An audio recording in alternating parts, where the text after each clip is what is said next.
আজ আমরা আসছি শ্যামবাজার বিশাল বড় একটি দোকানে। সেখানে বিক্রয় হচ্ছে পাইকারি পেঁয়াজ।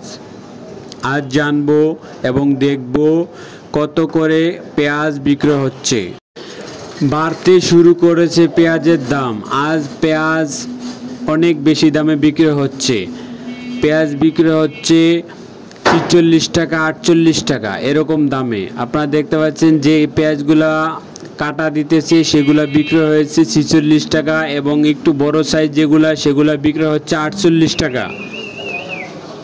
এক সপ্তাহ আগে পেঁয়াজ ছিল ৪২ টাকা, ৪৪ টাকা। এক সপ্তাহের ব্যবধানে অনেকটাই বেড়ে গেছে পেঁয়াজের দাম। আমরা দেখতে পাচ্ছি আড়তে প্রচুর পেঁয়াজ রয়েছে, সেগুলা বিক্রয় করছে। আজ যেসব ব্যাপারীরা পেঁয়াজ এনেছে তারা ভালোই লাভবান হয়েছে, পেঁয়াজের দাম বেশি পেয়েছে।